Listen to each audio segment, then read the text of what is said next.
Au Malawi, le chef de l'opposition a déposé son dossier de candidature en vue de la présidentielle. Lazarus Chakwera est en course pour ce scrutin qui se tient le 2 juillet prochain.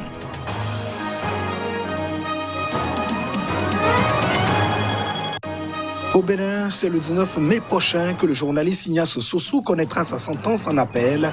Il est poursuivi pour avoir tweeté les propos du procureur de la République, propos sortis de leur contexte selon le parquetier. Et puis, le Liban estime l'aide financière du FMI indispensable pour relever son économie. Le président Michel Aoun s'est à cet effet entretenu avec les chefs des partis politiques représentés au Parlement.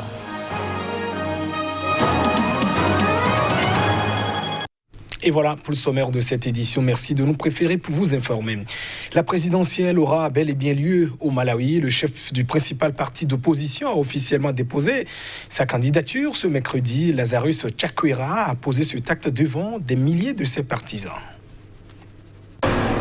Au pouvoir au Malawi depuis 2014, Peter Mutharika a été réélu en mai 2019 dès le premier tour de l'élection présidentielle, crédité par la commission électorale locale de 38,5% des suffrages devant son principal challenger, Lazarus Chakwera, avec 35,4% des voix. Mais saisie par l'opposition, la Cour constitutionnelle a annulé en février 2020 la victoire du chef de l'État sortant pour cause de fraude caractérisée. Elle a ensuite ordonné une nouvelle élection programmée le 2 juillet prochain. Le chef de l'État a fait appel de cette décision devant la justice qui doit se prononcer prochainement.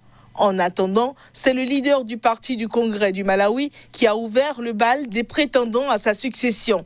Lazarus Chakwera s'est présenté mercredi à Blantyre, la capitale économique malawite, pour déposer sa candidature devant la commission électorale locale. Cette fois, il est soutenu par l'ancien vice-président Saulos Chilima, qui a renoncé à se présenter après être arrivé troisième avec 20,2% des voix lors de la présidentielle de 2019.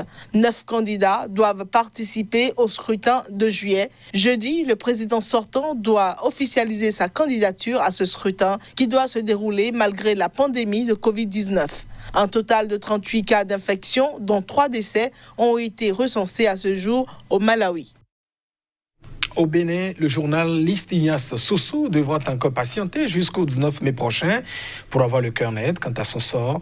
Ce journaliste d'investigation a été interpellé et condamné en décembre dernier en première instance à 18 mois de prison pour harcèlement, ce suite à une plainte du procureur de la République. Mais lors de l'audience en appel, le 5 mai dernier, le procureur général a fini ses réquisitions en demandant 12 mois de prison ferme. Le gros péché qu'a commis Ignace Sossou a été de reporter les propos tenus par le procureur de la République du Bénin lors d'un atelier. Depuis le 19 décembre, le journaliste est privé de sa liberté de mouvement. Le 5 mai, en audience, les avocats du plaignant ont demandé confirmation de la peine de première instance qui était de 18 mois d'emprisonnement. Mais ceux d'Ignace Sossou ont en revanche réclamé sa libération. Finalement, le procureur général a fait sa réquisition en demandant 12 mois de prison et 500 000 francs CFA d'amende. Sous les pluies de questions, le professionnel des médias a déclaré que les erreurs et les aléas des tweets en direct justifient sa présence devant le tribunal, mais que cela ne le rend pas coupable de cyberharcèlement. Selon ses avocats, l'infraction n'est pas constituée. Pour eux, il n'existe ni éléments légaux, ni éléments matériels ou encore intentionnels. Le jugement a été mis en délibéré pour le 19 mai. Au Kenya, des inondations et des glissements de terrain provoqués par de fortes pluies ont entraîné en un mois la mort de 194 personnes et détruit de nombreuses cultures. Une situation qui vient compliquer la lutte contre l'épidémie de coronavirus. Selon le gouvernement kényan, 194 personnes sont mortes en un mois, victimes des pluies, inondations et glissements de terrain. Cette situation qui s'est particulièrement concentrée dans l'ouest et le centre du pays, ainsi que dans les régions côtières, vient également compliquer la lutte contre l'épidémie de coronavirus. Nous respections toutes les réglementations de l'OMS sur le coronavirus. Mais maintenant que nous avons été chassés de nos maisons par les inondations, je crains que nous ne l'attrapions et qu'il ne nous tue. Tout est parti avec les eaux, tous mes vêtements, même les chaussures, tout a disparu et il ne reste plus rien. Le ministère de la Santé va envoyer dans les camps de déplacés des régions affectées des masques et autres produits d'hygiène afin de tenter de prévenir une propagation du coronavirus dont le nombre de cas détectés au Kenya est de plus de 500, dont 24 mortels. Ces fortes pluies sont survenues après celles de la fin de l'année dernière, apportant avec elles une seconde vague de criquets dont d'immenses essaims se forment au Kenya et d'autres pays d'Afrique de l'Est. Les personnes vivant dans des zones inondables de plusieurs régions où les principaux barrages ont atteint leur capacité maximale ont été évacuées. D'après un bilan du gouvernement, ces pluies ont détruit 3240 hectares de culture et les infrastructures permettant l'approvisionnement en eau de la capitale Nairobi, de Nyeri, Kisumu et Nakuru ont été endommagées. Au Nigeria, les revenus pétroliers ont chuté de 80%, une catastrophe pour la première économie du continent, très dépendante de l'or noir, qui devrait donc entrer en récession cette année 2020. Cette contre-performance a été confirmée par les responsables au niveau étatique. Les revenus pétroliers du Nigeria ont chuté de 80%, une contre-performance qui a poussé le gouvernement à revoir le budget de l'État à la baisse. Le gouvernement avait déjà annoncé en mars une baisse drastique de son budget d'environ 15% à cause de la chute des coûts du baril dans le contexte de la crise sanitaire, du coronavirus et de la guerre des prix entre grandes puissances pétrolières. Le budget, initialement calculé à partir d'un baril à $57, avait alors été revu sur la base d'un baril à $30. Il vient cette fois d'être revu à la baisse sur la base d'un baril à moins de $20.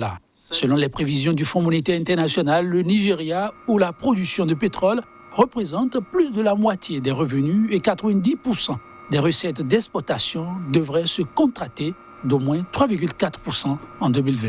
Avant même la crise sanitaire et économique provoquée par le virus, le pays peinait déjà à se relever d'une grave crise économique traversée en 2016 et 2017 et stagnait à environ 2% de croissance par an.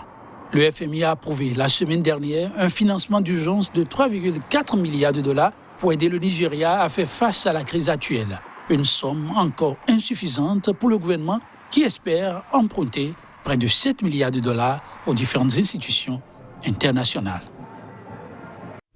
Ils sont médecins, infirmiers, ambulanciers ou aides-soignants et se battent en première ligne contre le Covid-19, célébrés partout comme des héros anonymes. À Dakar, la capitale du Sénégal, ils nous ont donc ouvert leurs portes, les portes de leur travail, pour raconter leur vie, leur angoisse et notamment leur espoir dans cette crise sans précédent.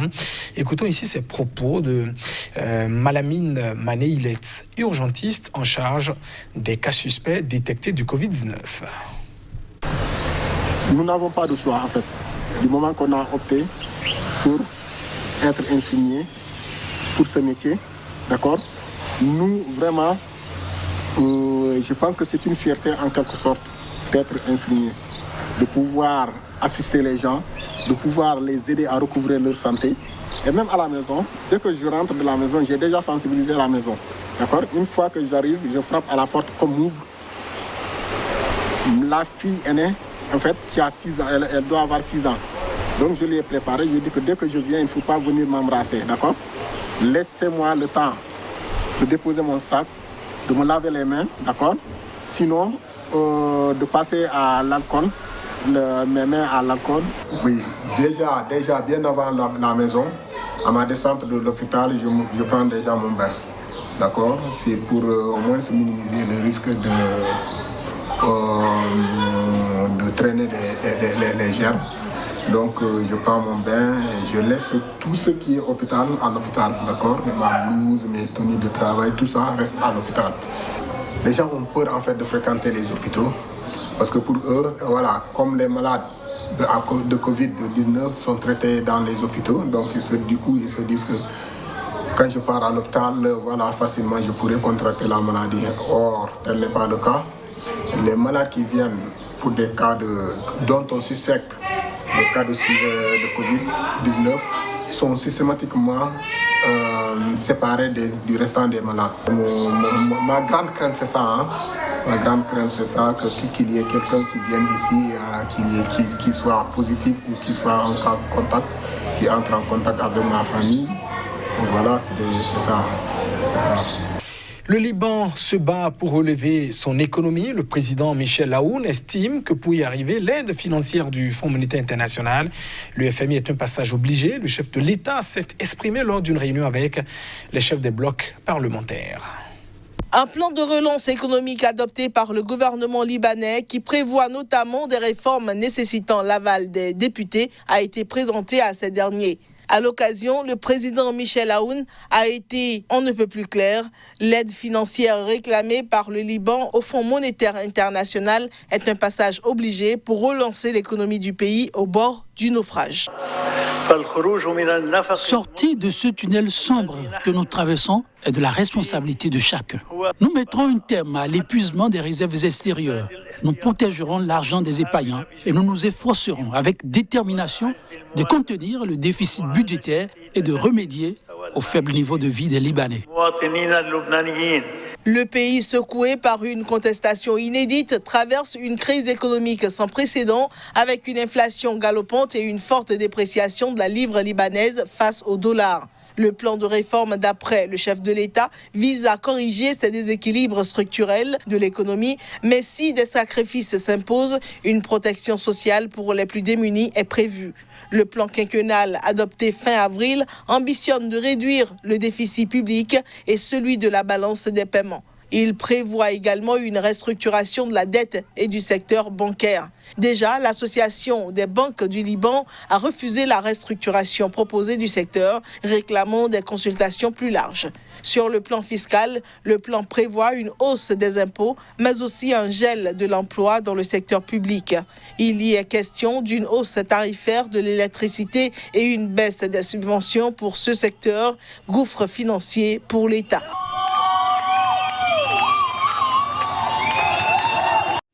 Et ainsi se referme cette édition. Merci de votre attention. Au revoir.